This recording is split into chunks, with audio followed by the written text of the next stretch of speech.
और उपचुनाव से जुड़ी हुई बड़ी खबर आपको बता देते हैं। चुनाव आयोग की बड़ी कार्रवाई हुई है। विजयपुर एसडीएम और रिटर्निंग ऑफिसर को हटा दिया गया है। उपनेता प्रतिपक्ष हेमंत कटारे ने शिकायत की थी। उदय सिंह सिकरवार को पद से हटाया गया है। भाजपा के लिए काम करने का आरोप इन पर लगा है। तो उपचुनाव से जुड़ी हुई बड़ी खबर आपको बता रहे हैं। ग्वालियर से चुनाव आयोग ने कार्रवाई की है। उदय सिंह सिकरवार को पद से हटा दिया गया है। भाजपा के लिए काम करने का इनके ऊपर आरोप लगा है। तो उपचुनाव से जुड़ी हुई इस वक्त की बड़ी खबर आप अपनी टीवी स्क्रीन पर देख रहे हैं। चुनाव आयोग की बड़ी कार्रवाई ग्वालियर में हुई है। आपको बता दें कि विजयपुर एसडीएम और रिटर्निंग ऑफिसर को हटा दिया गया है। उपनेता प्रतिपक्ष हेमंत कटारे ने शिकायत की थी, जिसके बाद उदय सिंह सिकरवार को पद से हटा दिया गया है। ज्यादा जानकारी के लिए ग्वालियर से हमारे संवाददाता शिवम आर्य हमारे साथ वापस से हमारे संवाददाता से संपर्क करने की कोशिश करेंगे। तब तक आपको एक बार फिर से बता दें कि बड़ी कार्रवाई चुनाव आयोग की तरफ से की गई है। उपचुनाव को लेकर बड़ी कार्रवाई है। आपको बता दें उदय सिंह सिकरवार को पद से हटा दिया गया है। तो भाजपा के लिए काम करने का आरोप इनके ऊपर लगा है। हेमंत कटारे ने शिकायत की थी, जिसके बाद चुनाव आयोग ने ये बड़ी कार्रवाई करते हुए उन्हें पद से हटा दिया है।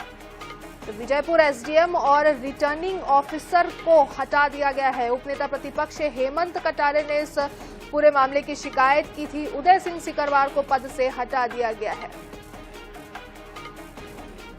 ग्वालियर से हमारे संवाददाता जावेद खान हमारे साथ फोन लाइन पर जुड़ चुके हैं। जावेद, बड़ी कार्रवाई हुई है उपचुनाव से जुड़ी हुई, अगर देखो तो काफी बड़ी कार्रवाई है। हेमंत कटारे ने शिकायत की थी, आरोप लगाया था, क्या वो आरोप सिद्ध हो गया है? उसके बाद ये इनको हटाया गया?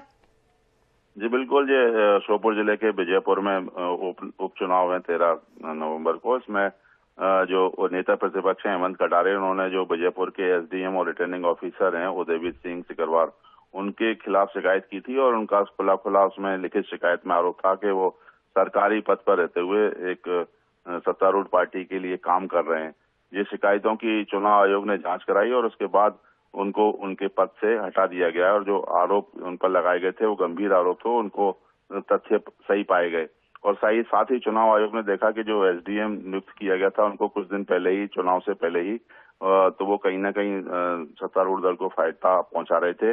और उनके मामले में एक तथ्य और भी सामने आया है कि जब उन्हें 2017 में अटेर और 2018 में मुंगावली के उपचुनाव में रिटर्निंग अधिकारी बनाया गया था, तो वहां भी उनके बारे में ऐसी शिकायतें प्राप्त हुई थी, जिसके बाद उनको वहां से भी हटाया गया था। इस तरह से अब जो सिद्ध हो गया है कि इस तरह से जो कहीं ना कहीं एक दल को फायदा पहुंचाने के लिए अपने पद का दुरुपयोग कर रहे थे, इस कारण से चुनाव आयोग ने उनको उनके पद से हटा दिया है। तो बिल्कुल जावेद जी, चुनाव आयोग ने उनको उनके पद से हटा दिया है, लेकिन पद से हटाने के बाद ये जिम्मेदारी किसको दी गई है?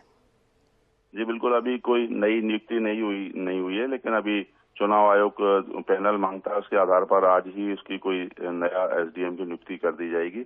और जैसा कि आरोप प्रत्यारोप लग रहे हैं उपचुनाव में जो विजयपुर में है, उसमें तमाम तरह के सत्तारूढ़ दल के लोग पहुंच रहे हैं।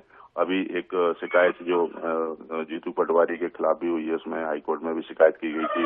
उन्होंने अपने जो गाड़ी की छत पर बैठकर सभा की है। इस तरह के राजनीतिक रूप से आरोप प्रत्यारोप लगातार लग रहे हैं, लेकिन कहीं ना कहीं अब जो एक्शन में भी है प्रशासन का हमला। और खास बात है कि जब चुनाव आयोग कोई एक्शन लेता है तो उसको फाइनल माना जाता है। और इस तरह के चीजों पर अभी अंकुश लगने के साथ साथ अभी ऐसे और जो मामले आ रहे हैं उन पर भी अंकुश लगेगा। जी बिल्कुल, तमाम जानकारी के लिए बहुत बहुत शुक्रिया जावेद जी आपका।